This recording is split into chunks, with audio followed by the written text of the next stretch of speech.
नमस्कार दोस्तों, आपका एग्ज़ाम फेवरेट चैनल में स्वागत है। और आज की क्लास में हम साइंस के बहुत ही इम्पोर्टेंट क्वेश्चंस के बारे में आज हम चर्चा करेंगे। कितने क्वेश्चन? 50 क्वेश्चन। ठीक, 50 क्वेश्चन ऐसे क्वेश्चन हैं जो आप देखेंगे तो आपको समझ में आ जाएगा कि इसकी इन क्वेश्चंस की क्वालिटी क्या है। ठीक है, अब हम चलेंगे हमारे क्वेश्चंस के ऊपर में। और आज हमने लाए हैं कितने क्वेश्चन? 50 क्वेश्चन। ठीक है, तो आप क्लास को रेगुलर देखते रहिए, आपको समझ में आ जाएगा कि आज के जो क्वेश्चन है वो कैसे हैं। ठीक, तो हम चलते हैं अब हम क्लास के ऊपर में।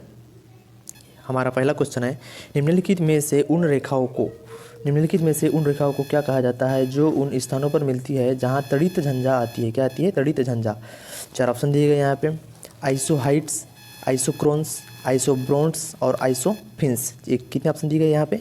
4 ऑप्शन दिए गए दोस्तों। ठीक, इसका जो करेक्ट आंसर हो जाएगा वो क्या हो जाएगा? Option number C is the correct answer. क्या हो जाएगा? आइसोब्रोन्ट्स। Option number C correct answer हो जाएगा। ठीक, अगला क्वेश्चन देखेंगे हम। तापमान घटने के साथ, क्या बोला जा रहा है यहाँ पे? तापमान घटने के साथ साथ किसी वस्तु का प्रतिरोध क्या होता है? घट जाता है, बढ़ जाता है, कोई चेंजेस नहीं होता, या शुरू में घटता है फिर उसके बाद बढ़ता है? 4 ऑप्शन दिए गए। ठीक है, तो इन 4 ऑप्शन में से दोस्तों आपको मालूम है कि जो प्रतिरोध है वो ताप के घटने के साथ में क्या होता है? आपको मालूम है। इसका आंसर, करेक्ट आंसर क्या हो जाएगा? घटता है। Option number A is the correct answer. क्या होता है? घट जाता है। अगला क्वेश्चन देखेंगे हम। पोर्टलैंड सीमेंट का आविष्कार किसने किया था? दोस्तों इंपॉर्टेंट क्वेश्चन है, आया वो क्वेश्चन है, आप देख लीजिएगा, प्रीवियस ईयर के पेपर पे इंपॉर्टेंट है, तो इसको ध्यान से पढ़ना है हमको। लियोनार्डो का डा विंसी, फर्स्ट नाम होगा। ठीक है, डेनिस गेसान जोसेफ अस्पर्डिन, और फिर फोर्थ वाला पेर्सी एल स्पेंसर। ठीक है, तो दोस्तों इस क्वेश्चन का जो करेक्ट आंसर हो जाएगा वो क्या हो जाएगा? Option number C is the correct answer, Joseph Aspdin. तो पोर्टलैंड सीमेंट का आविष्कार किसने किया था? Joseph Aspdin. C is the correct answer. Next question. Bharat की पृथ्वी से पृथ्वी सफलतापूर्वक विकसित देशज मिसाइल कौन सी है? अग्नि है, पृथ्वी है, नाग है, आकाश है? तो आप इसका करेक्ट आंसर बताएंगे। तो इसका जो करेक्ट आंसर हो जाएगा दोस्तों क्या हो जाएगा? Prithvi is the correct answer. क्या हो जाएगा? पृथ्वी। राइट आंसर क्या होगा? Prithvi. Option number B is the correct answer. ठीक, अगला क्वेश्चन देखेंगे हम। परमाणु बम के विस्फोट में भारी मात्रा में ऊर्जा किसके कारण निकलती है? 4 ऑप्शन दिए हैं यहाँ पर। द्रव्य का ऊर्जा में परिवर्तन, रासायनिक ऊर्जा का ताप ऊर्जा में परिवर्तन, यांत्रिक ऊर्जा का नाभिकीय ऊर्जा में परिवर्तन, और न्यूट्रॉनों का प्रोटॉनों में परिवर्तन। ठीक है, तो 4 ऑप्शन दिए। तो दोस्तों इन 4 ऑप्शन में जो करेक्ट आंसर हो जाएगा वो क्या हो जाएगा? Option number A is the correct answer, द्रव्य का ऊर्जा में परिवर्तन। इसका क्या हो जाएगा? करेक्ट आंसर हो जाएगा। ठीक, option number A is the correct answer. अगला क्वेश्चन देखेंगे हम। अल्फ्रेड, क्या बोला जा रहा है पे? अल्फ्रेड नोबेल को नोबेल पुरस्कार वितरण हेतु एक निधि स्थापित करने के लिए धनराशि है वो मतलब किस आविष्कार से मिली थी, है ना? उनको जो धनराशि मिली थी वो किस आविष्कार से मिली थी? स्टीम इंजन से, या ऑटोमोबाइल से, या डायनामाइट से, या टेलीफोन से? दोस्तों इंपॉर्टेंट क्वेश्चन है, बहुत ही महत्वपूर्ण कोई क्वेश्चन है। ठीक है, IMP क्वेश्चन है, बहुत ही important, most IMP, very IMP। ठीक, तो इस क्वेश्चन के लिए जो करेक्ट आंसर हो जाएगा दोस्तों वो क्या हो जाएगा? ऑप्शन नंबर इस क्वेश्चन का जो करेक्ट आंसर हो जाएगा दोस्तों क्या हो जाएगा? Dynamite. Option number C is the correct answer. अगला क्वेश्चन देखेंगे हम। यहाँ पर बोला जा रहा है, नाभिकीय विखंडन के दौरान श्रृंखला अभिक्रिया को नियंत्रित करने के लिए न्यूट्रॉनों का अवशोषण करने के लिए प्रयुक्त दो तत्व है वो कौन कौन से हैं? Boron cadmium, boron plutonium, cadmium uranium, और यूरेनियम बोरान। तो दोस्तों इस क्वेश्चन का जो राइट आंसर हो जाएगा क्या हो जाएगा? बोरान और cadmium. A is the correct answer. Option number A is the correct answer. अगला क्वेश्चन देखेंगे हम। भारी मोटर वाहनों के लिए डीजल तेल अधिक पसंद किया जाता है, क्यों किया जाता है? क्योंकि यह सस्ता है, इंजन को बहुत कम नुकसान पहुंचाता है, उसमें अधिक क्षमता होती है और इससे ईंधन की बचत होती है, या फिर कच्चे माल से उसका अधिक उत्पादन होता है? तो यहाँ पर दोस्तों कितने ऑप्शन दिए गए हैं? 4 ऑप्शन दिए गए हैं। तो 4 ऑप्शन में जो करेक्ट आंसर हो जाएगा दोस्तों क्या हो जाएगा? Option number C is the correct answer. उसमें अधिक क्षमता होती है और उससे ईंधन की बचत भी होती है। ठीक, अगला क्वेश्चन देखेंगे हम। निम्नलिखित में से वह धातु कौन सी है जो पानी को अत्यधिक प्रदूषित करती है? आर्सेनिक, सीसा, पोटेशियम, या फिर मैग्नीशियम? 4 ऑप्शन दिए गए हैं, तो आपको बताना है कि इसमें चारों में से जो करेक्ट आंसर है वो कौन सा होगा। तो इसमें से दोस्तों जो करेक्ट आंसर हो जाएगा क्या हो जाएगा? Arsenic. Option number A is the correct answer. ठीक, आर्सेनिक। अगला क्वेश्चन देखेंगे हम। यूरेनियम विखंडन की सतत प्रक्रिया को जारी रखने में किस कण की ज़रूरत होती है? इलेक्ट्रॉन की होती है, प्रोटॉन की होती है, न्यूट्रॉन की होती है, या फिर इनमें से किसी की नहीं होती? तो दोस्तों इस क्वेश्चन के लिए जो करेक्ट आंसर हो जाएगा वो क्या हो जाएगा? Option number C is the correct answer. बोले तो प्रोटॉन। क्या हो जाएगा? प्रोटॉन इज़ द ये प्रोटॉन, सॉरी न्यूट्रॉन, क्या हो जाएगा, neutron is the correct answer. ठीक, अगला क्वेश्चन देखेंगे हम। यहाँ पर बोला जा रहा है ट्राई नाइट्रोटाइलिन का विस्फोटक निम्नलिखित में से किसके मिश्रण द्वारा किया जाता है। 4 ऑप्शन है यहाँ पर, ammonium chloride, ammonium nitrate, ammonium sulphate और अमोनियम नाइट्रेट है। क्या बोल रहे हैं यहाँ पे, अमोनियम नाइट्रेट है और ये अमोनियम नाइट्राइट है। तो दोस्तों इस क्वेश्चन के लिए जो करेक्ट आंसर हो जाएगा वो क्या हो जाएगा, option number D is the correct answer, ammonium nitrate. क्या हो जाएगा, option number D is the correct answer. ठीक, अगला क्वेश्चन देखेंगे हम। सौर ऊर्जा का कारण क्या है बताना है हमको, संलयन अभिक्रिया, विखंडन अभिक्रिया, दहन अभिक्रिया या फिर रासायनिक अभिक्रिया। ठीक, तो दोस्तों इस क्वेश्चन के लिए जो करेक्ट आंसर हो जाएगा वो क्या हो जाएगा, संलयन अभिक्रिया, ए इज़ द करेक्ट आंसर। ठीक, अगला क्वेश्चन देखेंगे हम। विकास के क्षेत्र में अग्रणी उद्योगों यथा इलेक्ट्रॉनिक्स तथा जैव प्रौद्योगिकी को निम्नलिखित में से क्या कहा जाता है। सनलाइट उद्योग कहा जाता है, या स्टार स्ट्रक उद्योग कहा जाता है, सनराइज उद्योग कहा जाता है, या फिर सनराइज उद्योग कहा जाता है। ठीक, तो आपको इसमें से करेक्ट आंसर बताना है। दोस्तों इस क्वेश्चन का करेक्ट आंसर क्या हो जाएगा, option number D is the correct answer. क्या हो जाएगा, सनराइज उद्योग। अगला क्वेश्चन देखेंगे हम। निम्नलिखित में से कौन निर्गम उपकरण नहीं है, इंकजेट मुद्रक, प्रकाशिक लवन लक्षण अभिज्ञाता, स्पीकर या फिर नन ऑफ दिस। तो 4 ऑप्शन दिए गए हैं। तो दोस्तों इनमें से कौन सा है जो निर्गम उपकरण नहीं है, तो दोस्तों उसका करेक्ट आंसर क्या हो जाएगा, ऑप्शन नंबर बी। क्या हो जाएगा, प्रकाशिक लक्षण अभिज्ञाता, इसका करेक्ट आंसर हो जाएगा B is the correct answer. अगला क्वेश्चन देखेंगे हम। सूर्य का प्रकाश, ताप, वर्षा, दाब और वायु वेग एक साथ क्या बनाते हैं। 4 ऑप्शन है यहाँ पे, पर्यावरण, परिवेश, जलवायु कारक या फिर जैविक यौगिक। तो दोस्तों इसका जो करेक्ट आंसर हो जाएगा क्या हो जाएगा, जलवायु कारक इसका करेक्ट आंसर हो जाएगा, option number C is the correct answer. Okay, अगला क्वेश्चन देखेंगे हम। यहाँ पर अगला क्वेश्चन जो है हमारा वो है, सौर प्रणाली की खोज किसने की थी। क्या बोल रहे हैं यहाँ पे, सौर प्रणाली की खोज किसने की थी, गैलीलियो, एल्बर्ट, कापरनिकस या फिर केपलर। तो दोस्तों इस क्वेश्चन का जो करेक्ट आंसर हो जाएगा क्या हो जाएगा, option number D is the correct answer, Kepler इसका करेक्ट आंसर हो जाएगा। ठीक है, सौर प्रणाली की खोज किसने की, केपलर ने। ओके, अगला क्वेश्चन देखेंगे हम। भारत में न्यूक्लिय विस्फोटक साधन का परीक्षण किया गया था। ठीक, तो इसके लिए 4 ऑप्शन है, श्रीहरिकोटा में, बेंगलुरु में, पोखरण में या फिर कांचीपुरम में। तो दोस्तों इस क्वेश्चन के लिए जो करेक्ट आंसर हो जाएगा क्या हो जाएगा, Pokhran, option number C is the correct answer. Nuclear विस्फोटक बोला जा रहा है यहाँ पे ना, न्यूक्लिय विस्फोटक साधनों का परीक्षण कहाँ किया गया था, पोखरण में, सी इज़ द करेक्ट आंसर। अगला क्वेश्चन देखेंगे हम। 2G स्पेक्ट्रम में प्रयुक्त जो जी अक्षर है क्या घोषित करता है, मतलब क्या बताता है, वो गवर्नेंस को बताता है, ग्लोबल जनरेशन को या फिर गूगल को। तो दोस्तों इसका जो करेक्ट आंसर हो जाएगा क्या हो जाएगा, option number C is the correct answer. क्या हो जाएगा, जनरेशन। ठीक है, तो जो इस 2G स्पेक्ट्रम में जो जी करके जो लिखा है, जो लेटर है, वो किसको दर्शाता है, वो जनरेशन को। अगला क्वेश्चन देखेंगे हम। ऑटो हॉर्न किस आविष्कार के लिए प्रसिद्ध है, एटम बम के लिए, टेलीविज़न के लिए, एक्स करने के लिए या फिर खनन का सेफ्टी लैंप के लिए। तो दोस्तों इस क्वेश्चन का जो करेक्ट आंसर हो जाएगा क्या हो जाएगा, एटम बम के लिए। जो ऑटो हॉर्न है वो किसके आविष्कार के लिए प्रसिद्ध है, एटम बम के लिए, ए इज़ द करेक्ट आंसर। अगला क्वेश्चन देखेंगे हम। निम्न में से कौन सा प्रक्षेपास्त्र भूमि से वायु में जाने वाला प्रक्षेपास्त्र है। कहाँ से बोल रहा है, भूमि से जाने वाला वायु में, मतलब ये भूमि हो गई और ये वायु हो गया। तो हम इसको कैसे याद रख सकते हैं, ये भूमि और ये वायु। तो त्रिशूल आपने याद रखा होगा ना, ये त्रिशूल हो गया ना, ऐसा होता है ना। ठीक, तो ये भूमि से लेके वायु तक के जाने वाला, हम इसको ऐसे याद रख सकते हैं। तो जो त्रिशूल है वो करेक्ट आंसर हो जाएगा। तो इसका जो करेक्ट आंसर हो जाएगा दोस्तों क्या हो जाएगा, option number A is the correct answer. ठीक, option number A is the correct answer. ठीक, अगला क्वेश्चन देखेंगे हम।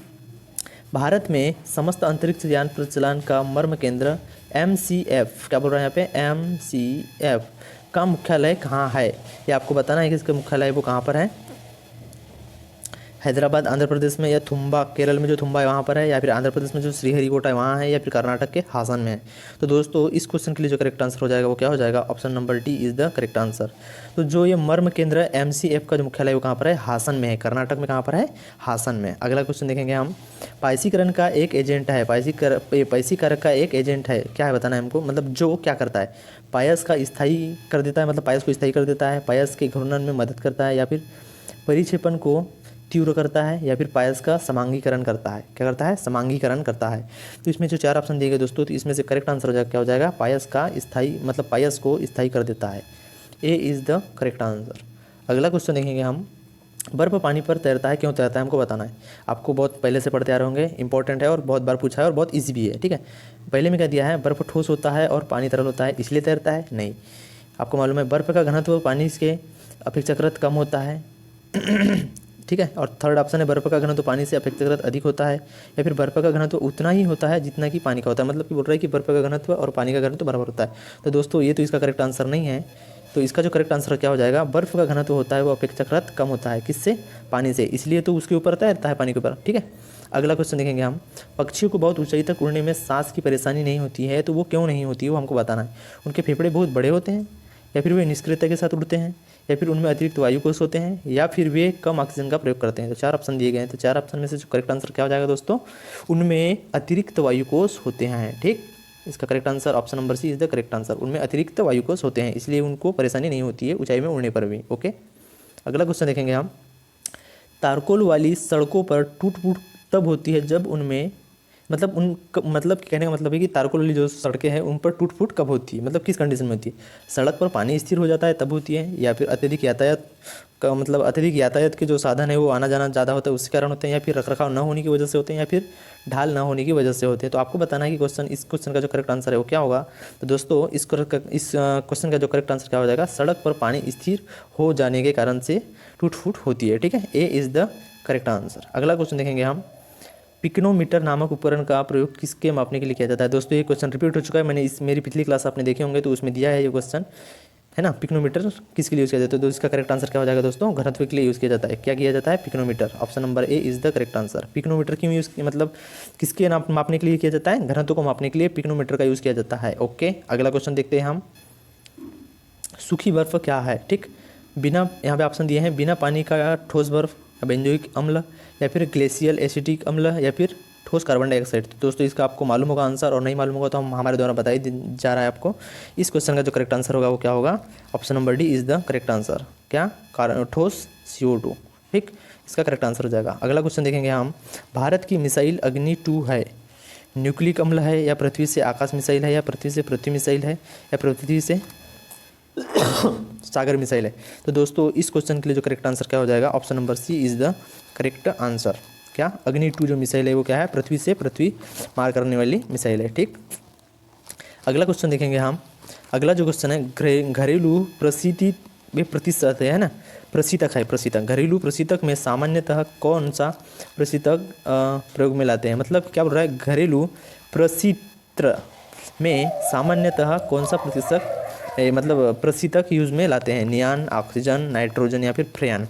आपका इसको, मतलब आप लोगों को इसका क्वेश्चन मालूम होगा क्योंकि ये क्वेश्चन इजी है, हम डायरेक्टली बता दे रहे हैं। तो दोस्तों इसका जो करेक्ट आंसर क्या हो जाएगा, फ्रियान is the correct answer. D is the correct answer.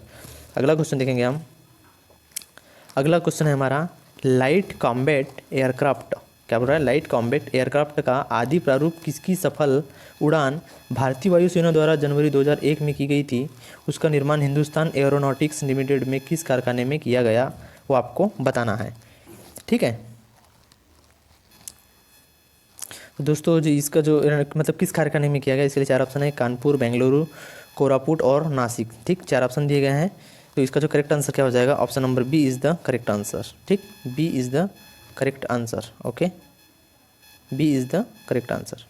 अगला क्वेश्चन देखेंगे हम, निम्नलिखित में से सहजीवन उत्पन्न करने वाली वह कौन सी तकनीक है जिसमें एक प्रतिबिंब दूसरे में बदल जाता है। इसमें 4 ऑप्शन है, अंतःस्थापन,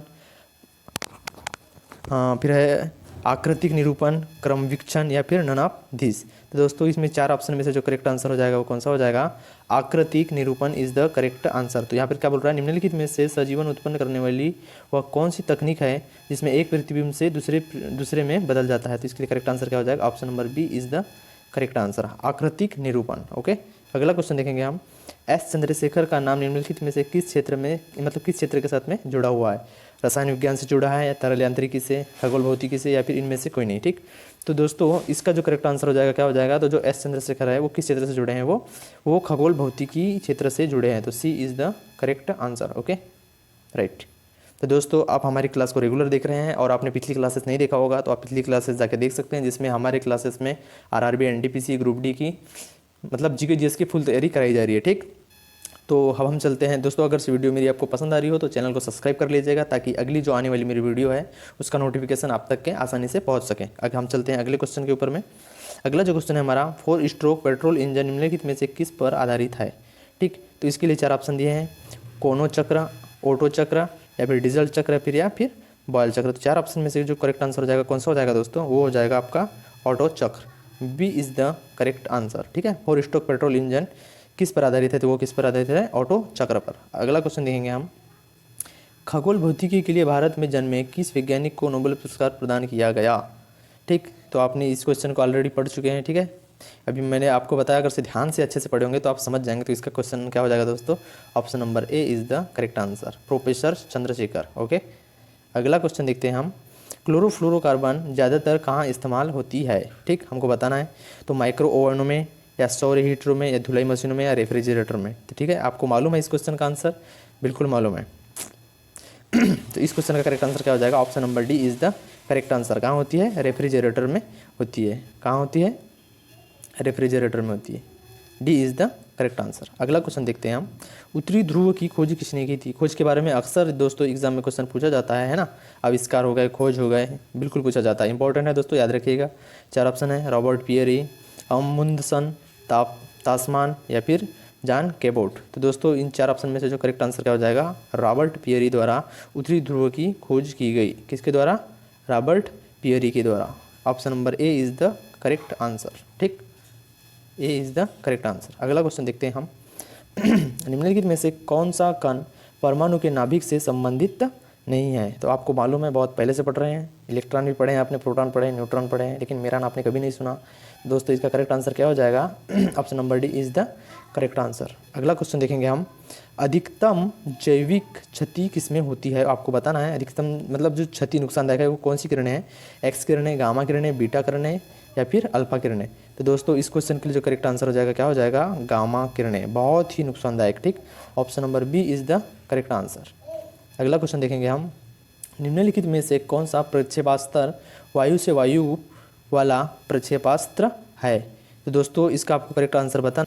इस क्वेश्चन का करेक्ट आंसर क्या हो जाएगा दोस्तों, अस्त्र। Option number D is the correct answer. अगला क्वेश्चन देखते हैं हम, एक्स किरणों की खोज किसके द्वारा की गई थी। तो दोस्तों इसका मैं डायरेक्टली आंसर बता दे रहा हूँ, रॉयंटजन। आपने बहुत बार पढ़ा होगा, option number B is the correct answer. ठीक, रॉयंटजन द्वारा।